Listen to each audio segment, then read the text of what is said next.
বাবা হওয়া সহজ, কিন্তু আদর্শ বাবা হওয়া কঠিন। মা হওয়া সহজ, আদর্শ মা হওয়া কঠিন। আদর্শ সন্তান যদি পেতে চাও, আদর্শ মা হও, আদর্শ বাবা হও। ঘরটার মধ্যে তুমি সন্তানের জন্য ঘরটারে মাদ্রাসা বানাইলাও, ঘরটারে তুমি ধর্মীয় শিক্ষার একটা প্রতিষ্ঠান বানাইলাও। ডাক্তার বানাবেন, ইঞ্জিনিয়ার বানাবেন, প্রফেসর বানাবেন, বানান। কিন্তু আমার প্রশ্ন হলো, আমার সন্তানের ডাক্তার পরিচয় বড় পরিচয় নয়, সবচেয়ে বড় পরিচয় হলো সে মুসলমানের সন্তান। এজন্য সবার আগে তারে মুসলমানি শিখাও। আর মুসলমানি শিখাইতে হলে ঘরেও তারে মুসলমানি শিখাও। পড়ালেখা যখন করাইবা, এখানেও তারে তুমি 5 বছর নুরানি মাদ্রাসায় পড়াও, 5টা বছর তারে নুরানি মাদ্রাসায় পড়াও। এই 5 বছরে সে আল্লাহর পরিচয় কলিজায় নিবে, নবীর পরিচয় কলিজায় নিবে, নবীর আদর্শের কথাগুলি কলিজায় নিবে। এই স্লোগানটা তার কলিজায় শিখিয়ে দেওয়া হবে, এমনভাবে লিখে দেওয়া হবে, মোর এই জীবন জীবন নয়, মরণের পরের জীবনটাই হলো আসল জীবন। এই জীবনের সব কাজের হিসাব আল্লাহর সামনে দিতে হবে। আপনার সন্তানকে 5 বছরে তারে বোঝানো হবে, শেখানো হবে, হাতে কলমে তার মেমোরিতে রেকর্ড করানো হবে। দুনিয়ার সব মানুষে ধোঁকা দেওয়া যায়, কিন্তু খালিক আর মালিক রে ধোঁকা দেওয়া যায় না। এই শিক্ষাটা নিয়ে যদি আপনার সন্তান ডাক্তার হয়, আদর্শ ডাক্তার হবে। ডাকাত হইতো না, ডাকাত গেলে আপনার টেস্টের কথা কইতো না, টেস্টে তার পার্সেন্টেজ আছে, এই পার্সেন্টেজের লোভে পইরা রুগী ধনী না গরিব এটাও দেখে না, বাড়ি বেতন লাগবো না জমি বেতন লাগবো এটাও খুঁজে না, গাই বেতন লাগবো নাকি ছাগল বেতন লাগবো এটাও বুঝে না। ডাক্তার এখন টেস্ট লাগবো 10টা, ঠিক না নি? ভালো করে ডাক্তারে জানে টেস্ট অতটা লাগে না, এরপরও দেয়, কারণ প্রত্যেকটা টেস্ট থেকে ডাক্তারের পার্সেন্টেজ আছে। Normal delivery case, normal delivery case normal হবে, এরপরও ডাক্তার কয় সিজার লাগবে, সিজার কেন কয় সিজার করলে 20,000 টাকা বিল। এই বিলটার লোভে পইরা যেই ডাক্তার সুস্থ একজন মহিলাকে সারা জীবনের জন্য অসুস্থ বানায় দিল, এই ডাক্তারের ডাক্তার কইবেন না ডাকাইত কইবেন? কেন ডাক্তার হইও মানুষ হতে পারলো না, ডাকাত হলো? কারণ এই সাইনবোর্ড, এই শিক্ষা তার কলিজায় নাই। সবাই রে ধোঁকা দেওয়া যায়, কিন্তু আমার মালিক রে ধোঁকা দেওয়া যায় না। এই জীবনের প্রতিটা কাজের হিসাব পাই টু পাই আল্লাহর সামনে একদিন দিতে হবে। যদি 5টা বছর আপনি মাদ্রাসায় পড়ান, এই ছেলে ডাক্তার হলেও আপনার সন্তান আদর্শ আল্লাহওয়ালা ডাক্তার হবে, ঠিক কিনা ভাই? সব রে মুফতি সাহেব হইতে আমরা কই না, সব মুফতি সাহেব হয়ে গেলে ডাক্তার হইব কেটা? দেশ চলবো? পাইলট লাগবো, ইঞ্জিনিয়ার লাগবো, উকিল লাগবো, ব্যারিস্টার লাগবো। হাফিজ সাহেব আর মুফতি সাহেব হয়ে গেলে দেশ চলতো কেমনে? বানান, আমাদেরও আপত্তি নেই, কিন্তু আমার সন্তানের জীবনের প্রথম লেখাপড়া শুরু হবে আমার আল্লাহর পরিচয় দিয়ে। এজন্যই তো গারে হেরার মধ্যে, গারে হেরা জিব্রাইল আমিন মায়ার নবীকে যখন বলতেছেন, নবী গো আপনি পড়েন ইকরা, আল্লাহর নবী বলেন আনা বিকারিন, আমি পড়া জানি না। জিব্রাইল আবারও কয় নবী গো আপনি পড়েন, নবী বলেন আমি পড়া জানি না। আবারও জিব্রাইল কয় নবী গো আপনি পড়েন, নবী বলতেছেন আমি পড়া জানি না। কেন নবী বলতেছিলেন পড়া জানি না? আল্লাহর নবী বুঝাইতেছেন জিব্রাইল কার নামে ফরমু, কের ফরা, তুমি কের ফরা কও। যখনই জিব্রাইল কয় ইকরা বিসমি রাব্বিকাল্লাযী খালাক, পড়েন আপনি আপনার রবের নামে, সাথে সাথে নবী কয় হ্যাঁ এখন পড়া যায়, যেই পড়া আমার রবের নামে এই পড়াই পড়া। এই কথা বইলেই নবী পড়া শুরু করে দিছে। ওয়াহদাতি কি হিফাজতে নেহি বেকুওয়াতে বাজু, वहदत की हिफाजत नहीं बेकुवत बाजू, आती नहीं की कुछ काम हक ले खुदा दाद, आती नहीं की कुछ काम हक ले खुदा दाद। ऐ मर्द खुदा तुझको कुव्वत नहीं हासिल, जा बैठ किसी गार में अल्लाह का करिया, ये सच है कि बातिल की तरफदार नहीं हम, गद्दार न समझो हमें गद्दार नहीं हम, फूलों की तरह नरम मिजाज अपना है नजर, हम तीरी नहीं नेज़ा व तलवार नहीं हम, हम तीरी नहीं नेज़ा व तलवार नहीं हम। মুসলমানের আওয়াজ এখন আল্লাহু আকবার। তাহলে আমার সন্তানের সবচেয়ে বড় হক হলো আল্লাহর পরিচয় তারে শেখানো, আল্লাহর পরিচয় দিয়ে তার পড়ালেখা শুরু করা। খালি মক্তবে 1 ঘন্টা পড়াইলে কোনোদিন ইসলামের মৌলিক জ্ঞান তার শেখা সম্ভব না। ইসলামের মৌলিক জ্ঞানটা মুসলমানি যারে কয়, মুসলমানি যেই জ্ঞান শিখলে পরে অর্জন হয়, এটা মক্তবে পড়াইলে হয় না। আমি কইতেছি হয় না। 200 ছাত্ররে মক্তবের মেসাবে 1 ঘন্টা পড়াইবা, এই বাচ্চেন কি যা যেটা খালি এ উ গে গু করুন, ঠিক না নি? একজনে একটা ঘুষি মারে, আরেকজনে একটা সিমটি মারে। অনেক মায়ও মনে করে আমি যখন সকালে রানতাম, বাপ যাইতো আলো, তাড়াতাড়ি আমি রুটি বানাইতাম, এটাই খালি গে গে গে গে করে ফাটাইতে মক্তব কোন ফাটাইতে কয় মেসাব রেগে যা জ্বালাইবার জ্বালা। এই বাচ্চা মক্তব আইয়া মারে যদ্দুর জ্বালাইতেছিল, এই জ্বালা দেয় মেসাব রে। এই 1 ঘন্টায় মেসাবে ফরা দিবা কখন, নিবা কখন, কিলাকিলি আর গুতাগুতি এই বিচার করতে করতেই তো 1 ঘন্টা শেষ। আর আমি মা বাবা, আমরা বাপ মা মনে করছি মাশাআল্লাহ আলহামদুলিল্লাহ আমি তো কামিয়াব, আমার বাচ্চারা তো মক্তবে পড়াইয়া কোরআন খতম করাই লিতেছি। আমার দায়িত্ব আদায় হয়ে গেছি, কে কসু আদায় হয়েছে না, কসুও না। এই বাচ্চাই হাসরের মাঠে আল্লাহর আদালতে মামলা দিব বাপ মার বিরুদ্ধে। কইব মালিক আমি তো আসলাম তোমার ওলি হইয়া, কারণ আল্লাহ রাসূল তার হাদিসে বলছেন কুল্লু মাউলুদিন ইউলাদু আলাল ফিতরা ফাআবাওয়াহু ইউখাফিদানিহি আও ইউনাসসিরানিহি আও ইউমাজ্জিসানিহি আও কামা ক্বালা আন-নাবিয়্যু আলাইহিস সালাতু ওয়াস সালাম। নবীজি বলেন সমস্ত সন্তান দুনিয়াতে আগমন করে আল্লাহ পাকের মারিফত কলিজায় লইয়া। মঈনুদ্দিন চিশতি, আব্দুল কাদের জিলানী যেমন আল্লাহর অলির যুবক, আমার আপনার সন্তানও এইরকম আল্লাহর অলি হইয়া দুনিয়াতে আসে। আল্লাহু আকবার জোরে কও। কিন্তু এরপরে তার এই বুজুর্গি নষ্ট করে তার বাপ মা। বাপ মার ভুল সিদ্ধান্তের কারণে সন্তান বেনামাজি হয়, বাপ মার ভুল সিদ্ধান্তের কারণে সন্তান এরকম বেরোজগার হয়, বাপ মার ভুল সিদ্ধান্তের কারণে সন্তান গানের দিকে যায়, বাপ মার ভুল সিদ্ধান্তের কারণে সন্তান জিনা করে, বাপ মার ভুল সিদ্ধান্তের কারণে সন্তান ঘুষ খায়, বাপ মার ভুল সিদ্ধান্তের কারণে সন্তান ইয়াবাকুরের সাথে চলে, বাপ মার ভুলের কারণে। নতুবা সন্তান আইছিল আল্লাহর অলি হইয়া যদি বাপ মায় ইসলামী চিন্তা চেতনায় তারে সবসময় বড় করতো আর ইসলামী চিন্তা চেতনায় তারে পড়ালেখা করাইতো, তাহলে আইছিল যেমন আল্লাহর অলি হইয়া, কবরেও যাইতো আল্লাহর অলি হইয়া। দুনিয়াত আইছে তো আমার সন্তান আল্লাহর অলি হইয়া। এই মা বাবার ভুলের কারণে যখন সে ভিন্ন পথে যায়, ওই পথ ভুলে যায়, আল্লাহর মারিফতের পথ ভুলে যায়, তখন ওই বাচ্চাটা জাহান্নামে যাওয়ার আগে আল্লাহরে কইব, আল্লাহ আমার মারে ডাকো, আমার বাপরে ডাকো। আল্লাহ কোরআনে এই কথা বলছেন, রব্বানা আতিহিম দিফাইনি মিনাল আযাব ওয়াল আনহুম লানান কাবীরা।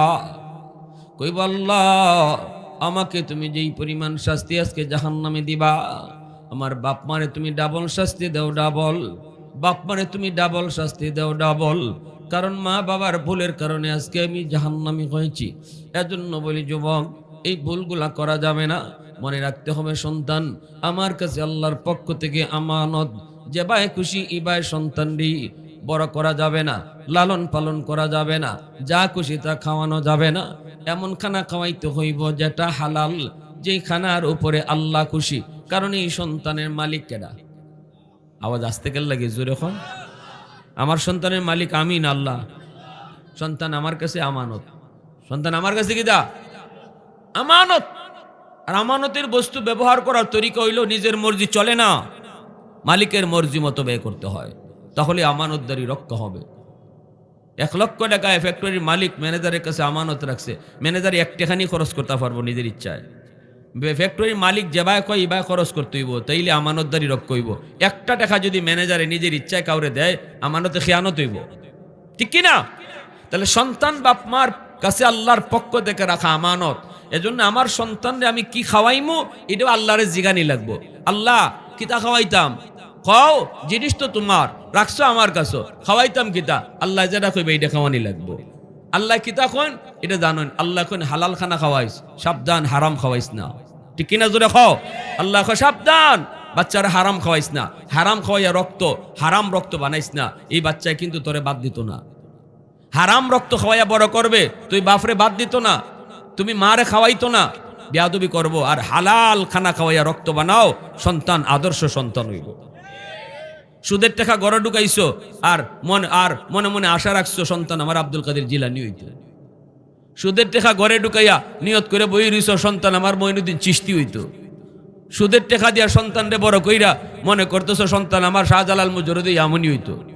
ওইবনে জীবনে জোরে খন, হ্যাঁ চিটারি বাটফারি কইরা টেকা আনবাই গড়, আর ই টেকা দিয়া চাউল কিনবাই ডাউল কিনবাই, আর ই খানা খাইয়া সন্তান বড় হইব, ই আশা শিকদার হইব, আশা শিকদার। এজন্য নবীর দরজা বন্ধ, অলির দরজা বন্ধ না, আল্লাহ অলির দরজা খোলা রাখছে। অলিদের বাপ মা যেভাবে সন্তান বড় করছে, তুমি যদি আজও এইভাবে বড় করো, তাহলে মঈনুদ্দিন চিশতি আসার দরজা বন্ধ না, আজও মঈনুদ্দিন চিশতির জন্ম হবে। শাহজালাল মুজরুদি ইয়ামনি চলে গেছে আর আসবে না, বিষয়টা এমন না। মুজরুদি ইয়ামনির মা বাবা যেভাবে আল্লাহর জিগাইয়ে জিগায় সন্তান বড় করছে, লালন পালন করছে, সন্তানদের লেখাপড়া করাইছে, এভাবে তুমি আমিও যদি করি, আজও শাহজালাল মুজরুদি ইয়ামনির জন্ম হবে, ঠিক কিনা জোরে খাও। শেষ এই সাবজেক্ট আমার, এখন আসেন দ্বিতীয় সাবজেক্ট। তাহলে আমরা কি বুঝলাম প্রথম পর্ব আলোচনায়, যে আমার আদর্শ সন্তান যদি আমি পেতে চাই, আমাকে আগে আদর্শ বাপ হওয়া লাগবে, আদর্শ মা হওয়া লাগবে, ঠিক না? ঘরের মধ্যেই আমার সন্তানটারে আল্লাহর পরিচয় শিখাইয়া, দোয়া দুরূদ শিখাইয়া, কোরআন শিখাইয়া, আখিরাতের বুঝ দিয়া যা যা শিখাইবার মা বাবার পক্ষ থেকে এইগুলা শিখাও। আর গুনার দৃশ্য বাচ্চারে দেখাইও না। বেফরদায় মা চলল না, সন্তান বেফরদা শিখবো। ফর্দার থাকো, সন্তান ফর্দা শিখবো। ঘরের ভিতরে বেনামাজি চালু করো না, ঘরের ভিতরে নমাজ চালু করো, সন্তান নমাজি হইব। এই নমাজের সাথে তার পরিচয় ওই জীব শিশুকাল থেকে। মা যদি পরপুরুষের সামনে না যায়, এই শিশু মেয়েটা, এই মেয়েটাও ফর্দা শিখি লইব।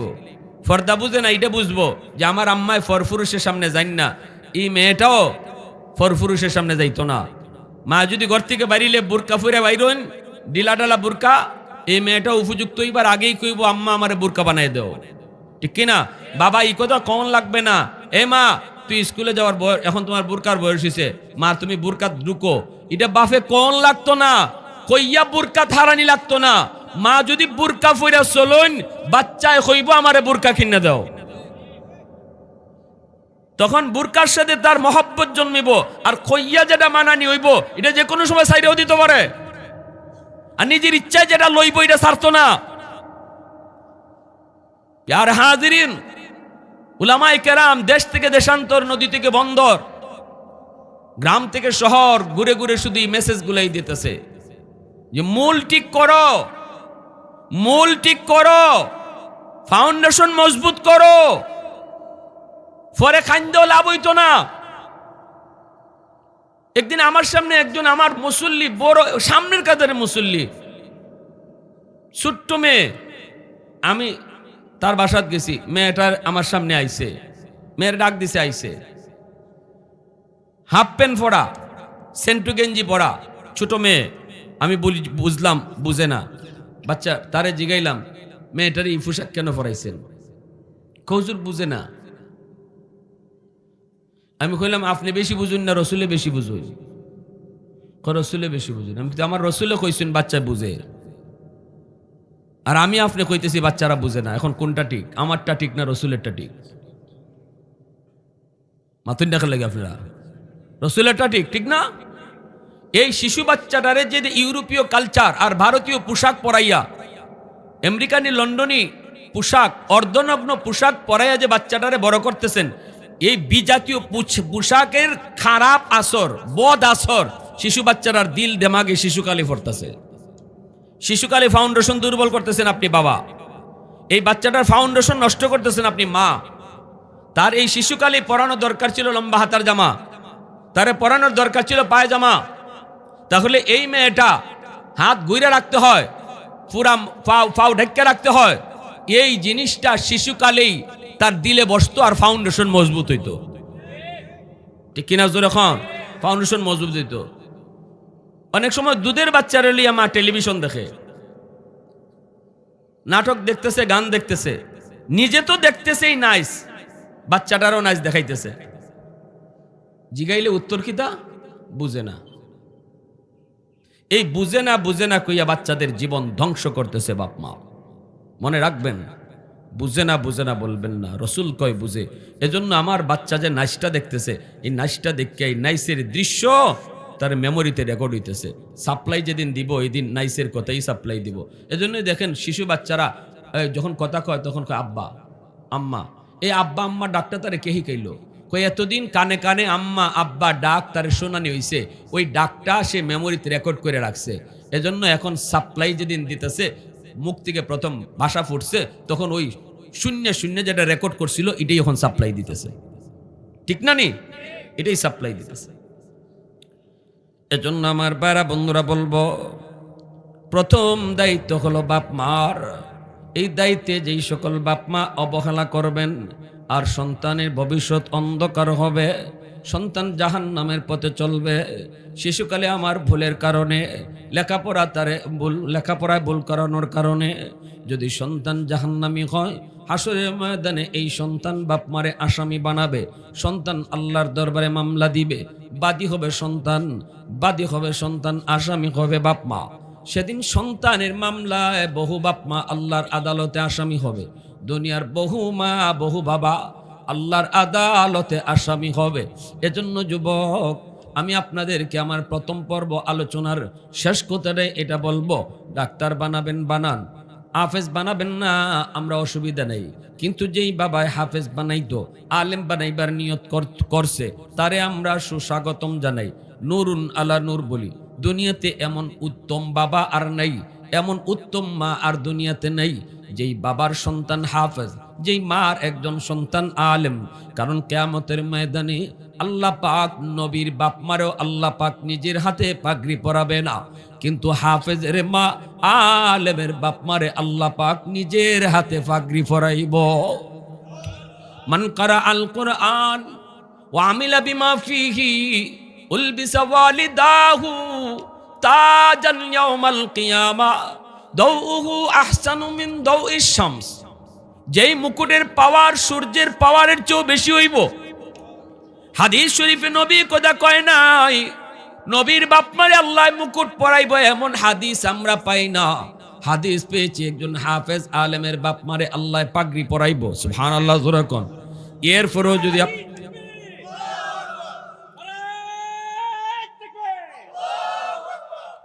এরপরেও বলি, যদি আপনি নিয়ত করেন ডাক্তার বানাবেন, ইঞ্জিনিয়ার বানাবেন, কলেজে পড়াবেন, ভার্সিটিতে পড়াবেন, তাও আমরা নিষেধ করি না। তবু আপনারে আমরা সুস্বাগতম, আপনারে আমরা আহলান সাহলা জানাই, আপনারা ওয়েলকাম জানাই, আপনাকে আমরা ধন্যবাদ দেই। কিন্তু একটা জায়গায় আমাদের অবজেকশন, শিশুকালে আগডুম বাগডুম পরে তারে বড় কইরেন না।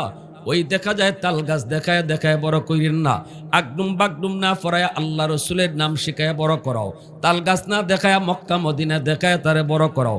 5টা বছর তারে নুরানি মাদ্রাসায় পড়াও, এরপরে তারে হাই স্কুলে দাও, ডাক্তার ইঞ্জিনিয়ার বানাও।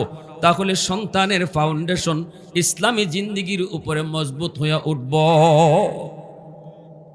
এ যুবক, এবার আল্লাহ পাক বলেন, ওয়া কাযা রাব্বুকা আল্লাহ তা'বুদু ইল্লা ইয়্যা ওয়া বিল ওয়ালিদাইনি ইহসানা ইম্মা ইয়াবলুগান্না ইনদাকাল কিবারা আহাদুহুমা আও কিলাহুমা ফালা তাকুল লাহুমা উফ ওয়ালা তানহারহুমা وقل لهما قولا كريما।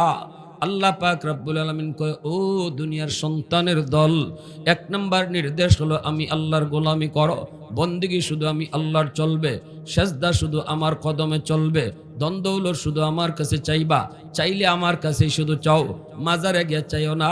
মাজারে দেওয়া, মাজারওয়ালার দেওয়ার কোনো ক্ষমতা নাই, দেওয়ার ক্ষমতা একমাত্র কার? সন্তান দেয় কেডা?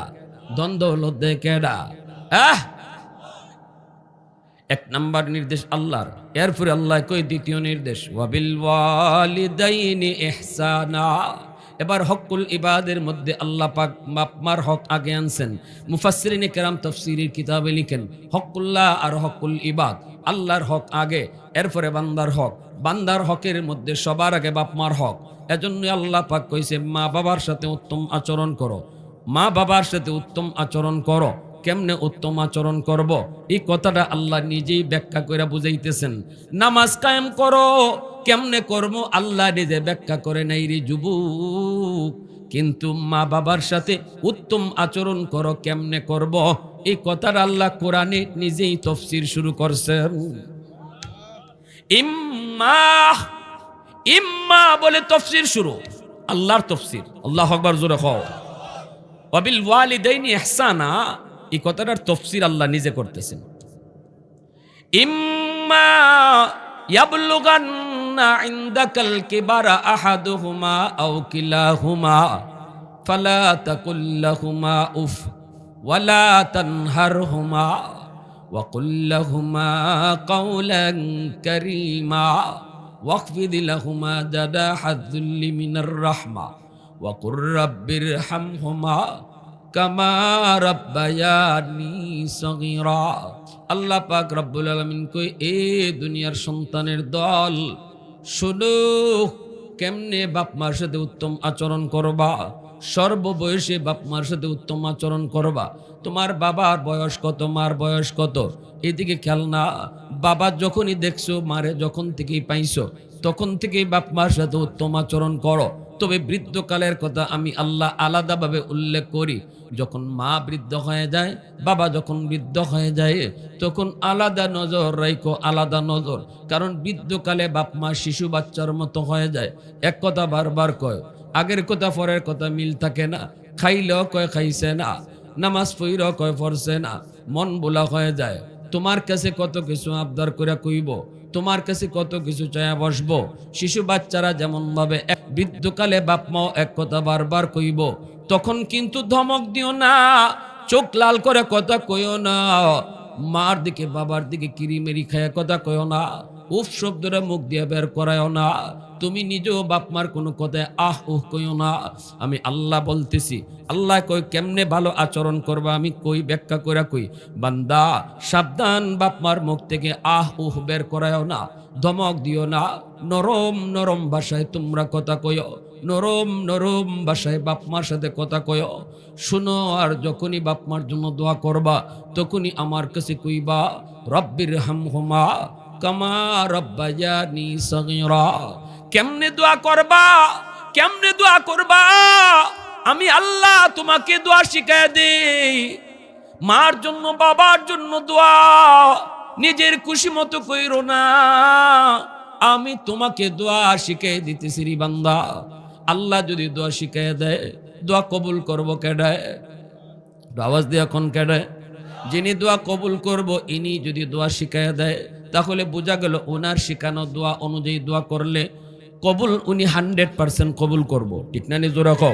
ফ্যাক্টরি মালিক যদি কয় আমি তোমার দরখাস্ত শিখাই দেই, আমার কাছে কেমনে চাকরির আবেদন করতে হয়, হাজারো মানুষের চাকরি না হইল, যে দরখাস্ত নিজে শিখাই দিছে মালিকে, এইভাবে লেখলে বোঝা গেল তার চাকরি হইব 100%।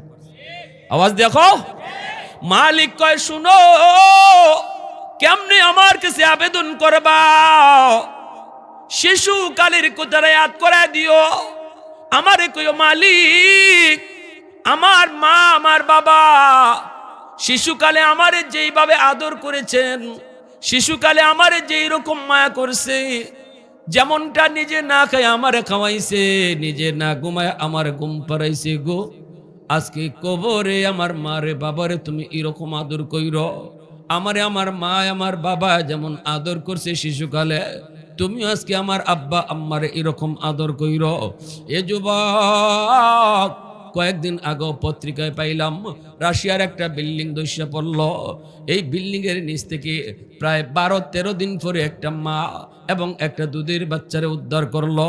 এক জায়গায় আটকা পড়েছিল মাটির নিচে, এখান থেকে উদ্ধার করলো। হসপিটালে রাখার পর দুজন বাচ্চা, মাও বাচ্চা বাচ্চাটাও বাচ্চা। এইবার ডাক্তাররা দেখতেছি মার একটা আঙ্গুলের মাথাও নাই, প্রতিটা আঙ্গুলের মাথাগুলি কাটা। ডাক্তার জিগায়, মা গো আঙ্গুলের মাথাগুলা কেমনে কাটছে? মহিলায় কান্না শুরু করেছে আর কই, ডাক্তার কয়েকদিন পরে যখন আমার বুকের দুধ শুকায় গেছে, এই অন্ধকার রুম, অল্প একটু আলো আসে, আমাদের ডাক কেউ শুনে না, আমি তো মনে করেছি জিন্দা কবর। আমার বাচ্চাটা, দুধের বাচ্চাটারে নিয়ে আমি জিন্দা কবরে আছি। আমি যে বাঁচবো এমনকি বেঁচে আসবো কখনো ভাবি নেই। কিন্তু আমার দুধের বাচ্চাটা, আমার নিজের জানের প্রতি এত মায়া হয় নাই। আমার দুধের বাচ্চাটার প্রতি আমার যত মায়া, আমি দেখতেছি বাচ্চারা চোখের সামনে মরে যাবে। 2 দিন 3 দিন পর যখন আমার বুকের দুধ শুকায় গেছে, আমি আমার দুধের বাচ্চাটারে কি খাওয়াবো? বাচ্চাটা কান্না করে। এক পর্যায়ে যখন তার মুখ শুকায় আসছে, তার জীবনের প্রদীপ আস্তে আস্তে নিভে যাইতেছে, জিব্বাটা পর্যন্ত দেখছি বাইরে আসতেছে। এখন আমি মা কি করব, আমার কোনো মাথায় আসে না, কোনো চিন্তা মাথায় আসে না। সাথে সাথে একটা বুদ্ধি আইছে, আমি আমার আঙ্গুলের মাথাটা কামড় দিয়া কাইট্টা ফালাইছি, পুরা আঙ্গুলের মাথাটা কাইট্টা লাইছি, রক্ত বাইরিতেছে। এই রক্তটা আমার বাচ্চার মুখে ধরছি, ফিনকি দিয়া রক্ত। এই রক্তটা আমার বাচ্চার মুখে খাওয়ায়া খাওয়ায়া একদিন এক একটা আঙ্গুলের মাথা কাটছি আর বাচ্চারে খাওয়াইছি। এক একদিন এক একটা আঙ্গুলের মাথা কামড় দিয়া কাটছি আর বাচ্চাটার রক্ত খাওয়াইছি। এইভাবে বাচ্চাটারে বাঁচায় রাখছে মা। আল্লাহ কই, দুনিয়ার সন্তানের দল, তোরা জানোস না শিশুকালে তোমাদের মা তোমাদের বাবা কতটা তোমারে মায়া করছে, তোমার জন্য কতটা কোরবানি, কতটা স্যাক্রিফাইস করছে। আমি আল্লাহ দেখেছি। তোরা ভুলে গেল, আমি আল্লাহ বলি নাই রে বান্দা। এজন্য যখনই আমার কাছে দোয়া করবা, শিশুকালের কথাটা আমার ইয়াদ করায় দিও। কামা রাব্বায়ানি সগীরা, এই কথাটা আমি আল্লাহর ইয়াদ করায় দিও। শিশুকালের কথাটা আমার ইয়াদ করায় দিও। কত মারে আমি দেখেছি অসুস্থ সন্তানের মাথার পাশে বইসা কইছি, আল্লাহ ও মালিক, ডাক্তার রোগ ধরতে পারে না, আমার কলিজার টুকরা সন্তান বুঝি মারা যাবে। আল্লাহ জানি না কয়দিন হায়াত রাখছো, আমি মা আমার হায়াতটা সন্তানরে দিয়ে দিলাম, তবু আমার সন্তানরে তুমি বাঁচাও। কত বাবায় কইছে, আল্লাহ আমার হায়াত দিয়ে দিলাম, আমার সন্তানরে তুমি হায়াত বাড়ায় দাও। অসুস্থ সন্তানরে নিয়া গভীর রাত বাবা পাগলের মতো কাদের মধ্যে লইয়া দৌড় দিছে ডাক্তারের কাছে। রিক্সা পাবে কি, গাড়ি পাবে কি পাবে না, কোনো খেয়াল নাই। পাগলের মতো কত বাবা গভীর রাতে সন্তান কুলে নিয়ে দৌড় দিছে, অথচ নিজের শরীরে রোগের কোনো অভাব নাই, নিজে ডাক্তার দেখায় না, সন্তানের জন্য পাগল হয়ে যায়। আল্লাহ কয়, বান্দা তুই ভুলা গেছো, আমি আল্লাহ বলি নাই, আমি বলি নাই। এই দৃশ্যগুলি এখনো আমি আল্লাহর মনে আছে। এজন্য যখনই বাপ মার কথা তুই দোয়া করবি, আমি আল্লাহর কাছে শিশুকালের কথাটা কইস। আল্লাহু আকবার, জোরে কও, আর একটু জোরে কও না আল্লাহু আকবার। প্রশংসা করব কার, আর একটু জোরে কও না কার। আলহামদুলিমান কাদ্দারা খাইরাম ওয়া খাবালা ওয়া শুকরু লিমান সাওয়ারা হুসনাও ওয়া জামালা ফরদুন সামাদুন আন সিফাতিন খালকি বারিউন রব্বুন আযালিয়ুন খালাকাল খালকা কামালা লা জিদ্দা ওয়ালা নিদ্দা ওয়ালা হাদ্দা লিমাওলা আল আনা কামা কানা ওয়ালাম ইয়ালকা যাওয়ালা আল আনা কামা কানা ওয়ালাম ইয়ালকা যাওয়ালা। মুহাব্বতের আওয়াজে বলি আল্লাহু আকবার। এজন্য আল্লাহ পাক রব্বুল আলামিন কই, বান্দা শোনো, বৃদ্ধ বয়সটা তুমি আলাদাভাবে খেয়াল রাখো। বৃদ্ধ বয়সে বাপ মা কিন্তু শিশু বাচ্চার মতো তোমার শিশুকালের কথাটা তুমি একটু ইয়াদ রাখো। শিশুকালে তুমি অনেক কিছু বাবার কাছে চাইতে, তোমার পকেটেও সেদিন টাকা ছিল না, তুমি রুজি রোজগার করতে পারো না। কিছু চাইলে বাবার কাছে চাও, কিছু চাইলে মার কাছে চাও। বাবা কিন্তু তোমার জন্য বাজার থেকে ডেকে নিয়ে আসতো, নিজেরটা না আনলেও তুমি যা চাইছো এটা বাবাই পূরণ করার চেষ্টা করতো। বাবার পকেটে টাকা না থাকলে বন্ধুর কাছ থেকে ঋণ কইরা হলো তুমি সন্তানের জন্য কিছু না কিছু নিয়ে আসতো। আল্লাহ কো বান্দা, একটু তুই খেয়াল করিস, আজকে তোর বাবা তোর মা, বাবার কোমরে শক্তি নাই, হাতে শক্তি নাই, পকেটে টাকা নাই। বাবার যদি ঔষধের প্রয়োজন হয় তুমি সন্তানের কাছে চাইব, কইব বাজান আমার গ্যাস্ট্রিকের ট্যাবলেট শেষ, ট্যাবলেটটা নিয়ে আসিস। বাবা আমার প্রেশারের ওষুধ শেষ, ওষুধটা নিয়ে আসবি। বাবা রে শীতে বড় কষ্ট পাই, শীতের কাপড় নিয়ে আসবি। আল্লাহ পাক কয় বান্দা, শিশুকালে তুই যেভাবে তোর বাবার কাছে চাইতি, আজকে বৃদ্ধ বয়সে তোর বাবা তোর কাছে চায়। একটু মনে করিস, বাবা যখন তোর কাছে চাইবো ধমক দিস না, মনটা খারাপ করিস না। কারণ শিশুকালে তুই যখন চাইতি বাবা মন খারাপ করতো না, বরং নিজেরটা না কিনে বাবায় তোমারটা আগে কিনতো। তোমার জিনিসটা বাবা আগে নিয়ে আসতো। আজও বাবারটাই তুমি আগে কিনবা, আজও তুমি মারটাই আগে কিনবা। এজন্যই পবিত্র কোরআনের সূরাতুল বাকারার মধ্যে আল্লাহ পাক রব্বুল আলামিন কয়, বন্ধু মানুষ তোমার কাছে জানতে চায় সম্পদ কোন পথে ব্যয় করব। ওয়ায়াসআলুনাকা মাযা ইউনফিকুন কুল মা আনফাকতুম মিন খায়র ফালিল ওয়ালিদাইনি ওয়াল আকরাবিন। আল্লাহ পাক কয়, বন্ধু মানুষ তোমার কাছে জানতে চায় কোন কোন জায়গার মধ্যে টাকা পয়সা ব্যয় করব। আমি আল্লাহ জবাব দিতেছি, তুমি দিও না। জবাব আমি দিতেছি, তুমি দিও না। বন্ধু জানায় দাও, সবার আগে তার টাকা তার পয়সা তার মার জন্য বাবার জন্য খরচ করতে হবে। কারণ তার বাপ মা কিন্তু তারটাই আগে পূরণ করছে শিশুকালে। নিজের একটা লাগলো, ঈদের দিনে মা নিজের কাপড় আগে কিনছে না, ঈদের দিনে বাবা নিজেরটা আগে কিনছে না, সন্তানের ঈদের কাপড় আগে কিনছে। আওয়াজ দেখো, কত বাবা পুরান কাপড় ফুইরে স্কুলে ঈদের নামাজও গেছে, কিন্তু সন্তানদের নতুন কাপড় ফরাইয়া লয়ে গেছে।